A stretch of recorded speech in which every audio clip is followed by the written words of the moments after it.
발열이나 기침, 인후통 등의 증상이 나타나는 독감이 유행 조짐을 보이고 있습니다. 독감은 제때 치료하지 못하면 폐렴이나 천식 등 심각한 합병증으로 이어질 수 있어 주의가 필요한데요.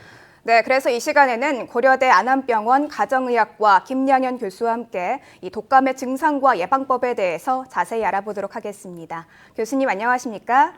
네, 안녕하십니까? 네, 제 주변에도 이 감기나 독감 때문에 좀 고생하시는 분들이 많이 계시긴 하는데요. 이 최근에 감기나 독감 증상으로 인해서 병원을 찾은 환자 어느 정도로 늘어났는지 궁금하거든요. 최근 한 매체 보도에 따르면은 이 독감 유사 환자 수가 일주일 사이에 약 30%가량 증가했다고 합니다. 네. 이게 지역마다 지금 현재 다른 것으로 알고 있는데요. 저희도 이제 환자를 보니까 동시에 이제 감기 환자도 많이 늘어난 것 같습니다. 특히 지금과 같이 기온차가 심해지고 날씨가 추워지면서 이 콧물이나 기침, 가래에 많이 호소하고요. 아마 감기 환자는 예전과 좀 비슷한 것 같습니다. 네. 독감 환자는 일주일 동안 30% 정도가 증가한 것으로 나타났고 감기 환자는 예년과 비슷한 상황이란 말씀을 해주셨는데요. 이렇게 일반 감기와 독감의 증상이 언뜻해서는 비슷해 보이는데 어떤 점이 다른가요? 독감과 감기는 기침이나 가래, 콧물 등 증상이 유사하지만 독감의 경우에는 인플루엔자 바이러스에서 발생하는 것이므로 일반적인 감기와는 다릅니다. 보통 갑작스럽게 발생하고 이런 고열이 나면서 오한 또는 몸살이나 두통이 특징적인 증상이고요. 심할 경우에는 폐렴이나 전신 감염으로 이어질 수 있어서 위험합니다. 하지만 이제 독감의 경우에도 가벼운 감기처럼 증상이 경미하게 올 수도 있기 때문에 증상이 가볍다고 해서 무리하는 것은 좋지 않습니다. 네, 감기와 독감은 원인 바이러스가 다르기 때문에 증상도 다르다고 설명을 해주셨는데요. 그렇다면 이 지난해와 달리 올해 유행할 독감의 특징이 따로 있는지도 궁금하거든요. 지금 요즘에는 날씨가 많이 좀 예년에 비해서 따뜻해지면서 네. 이런 독감이 유행을 하게 되면 오랫동안 유지가 될 가능성이 높습니다. 그래서 보통은 겨울에 이제 한시적으로 생겼다가 없어지지만 아마 내년 봄이나 개학까지도 아마 유행되지 않을까 싶습니다. 예, 이렇게 오랫동안 독감이 유행을 할 듯 보이는데 이렇게 고열이나 기침, 인후통 등 독감 의심 증상을 보이면 어떻게 대처하는 게 좋을까요? 독감의 경우에는 우선 고열이 나는데요.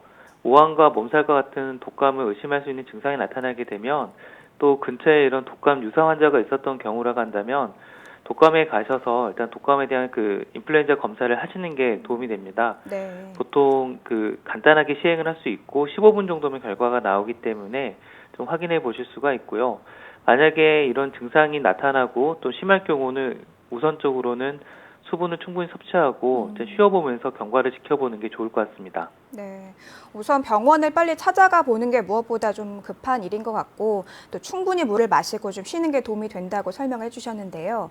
그런데 만약에 이런 독감 증상이 나타났는데 제때 치료를 받지 못하면 이 좀 연세가 있으신 어르신들이나 면역력이 약한 아이들은 더 위험할 것 같은데 어떻습니까? 맞습니다. 그러니까 정부에서는 현재 이런 인플루엔자 접종을 50세 이상, 5세 이하 또는 만성질환자나 임산부를 고위험군으로 분류하고 현재 접종을 하도록 하고 있습니다. 독감이 무서운 이유가 이런 바이러스 치료를 직접적으로 해야 된다는 점에서 기존의 감기와는 좀 다르고요. 결국 말씀하신 것처럼 면역력이 떨어지고 또 이런 소아나 노인과 같은 경우는 추가적으로 폐렴 등의 질환으로 이어질 수 있어서 가장 큰 문제고요. 특히 이제 이런 항암 치료를 받고 있어서 면역력이 떨어진 경우는 외부 침입에 대해서 몸의 면역 체계가 쉽게 무너지고 폐렴뿐만 아니라 폐혈증으로 이어져서 결국은 심할 경우는 사망까지 이룰 수 있기 때문에 꼭 주의하셔야 됩니다. 예, 50세 이상 5세 이하의 영유아나 혹은 어르신분들은 기침이나 고열 이런 경우에는 직접 바로 또 병원에 가서 진단을 받아보시는 게 가장 좋을 것 같은데요. 그렇다면 예방 접종을 하면 이 독감에 걸리지 않는다고 볼 수 있을까요? 보통 이제 독감 예방 접종을 하면은 일반적으로 약 60%에서 90% 정도를 예방할 수 있다고 알려져 있습니다. 이 100%를 하지 못하는 이유는 해마다 유행하는 인플루엔자의 아형이 다르기 때문인데요. 표면에 있는 항원에 따라서 여러 가지로 분류가 됩니다.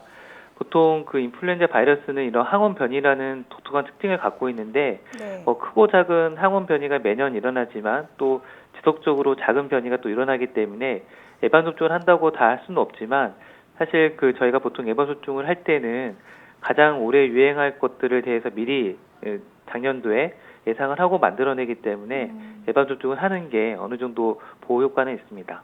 네, 뭐 100% 완벽하게 이 독감을 막진 못해도 예방 접종을 하는 게 아무래도 이 독감을 좀 피해가는 데 도움이 될 것 같은데요.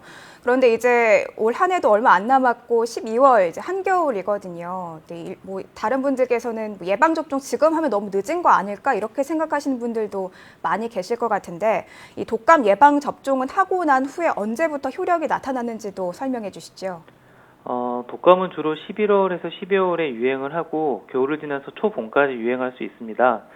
그 독감을 맞은 뒤에 보통 2주 정도 지나면 방어 상태가 형성이 되기 때문에 네. 한 보통 9월부터 12월 사이 접종하는 것이 가장 좋지만 요즘에는 이런 독감의 유행이 좀 늦춰지는 경향이 있기 때문에 지금 맞으셔도 크게 상관은 없을 것 같습니다. 네. 예, 지금이라도 독감 예방 주사 신경 쓰셔야 될 것 같은데요.